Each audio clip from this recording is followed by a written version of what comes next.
अस्सलामुअलैकुम दोस्तों, क्या हाल है। उम्मीद करता हूँ कि सब दोस्त खैरियत से होंगे। नदीम वाइस चैनल में खुश आमदीद। किसी ज़माने में चीन में एक अमीर अहमक आदमी रहता था। इसका नाम बादशाह जहांगीर था। इसका एक नौकर नामी था। वो अपने आगे से भी ज़्यादा बेवकूफ़ी की हरकतें करता था। एक दिन बादशाह ने सोचा कि दरिया के किनारे चहलकदमी करें।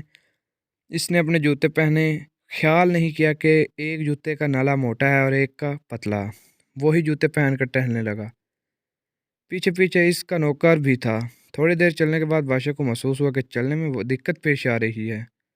एक पैर दूसरे के मुकाबले में नीचे चला जाता है। नौकर से कहा, मेरे पैर में शायद कोई तकलीफ है। नौकर ने जवाब दिया, शायद बारिश से सड़क पर गड्ढे पड़ गए हैं। एक आदमी उधर से गुजर रहा था। इसने इनकी बात सुनी और कहा, जनाब, सड़क बिल्कुल बराबर और चिकनी है।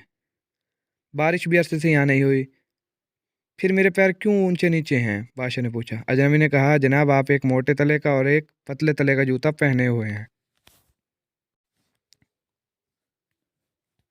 इसकी वजह से आपको चलने में तकलीफ हो रही है। अगर आपके दोनों जूतों के तले बराबर हो तो चलना कोई दुश्वार नहीं होगा और आपको टहलने में लुत्फ आएगा। बादशाह ने जूतों की तरफ देखा और यकीन हो गया कि आदमी ठीक कह रहा है।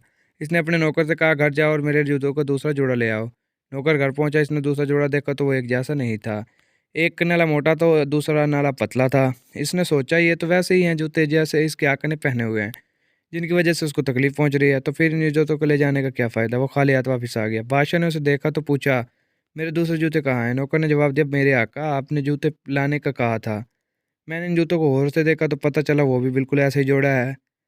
एक का नाला पतला और एक का नाला मोटा है, इसलिए मैं नहीं लाया। मैं खुशकिस्मत हूँ कि मुझे तुम जैसा अक्लमंद नौकर मिला। आज शायद किस्मत में तकलीफ ही लिखी है, बादशाह ने कहा और उन्हीं जूतों के साथ चहलकदमी करते रहे। वीडियो अच्छा लगे तो लाइक करें। वीडियो के लिए मेरे चैनल को सब्सक्राइब करें।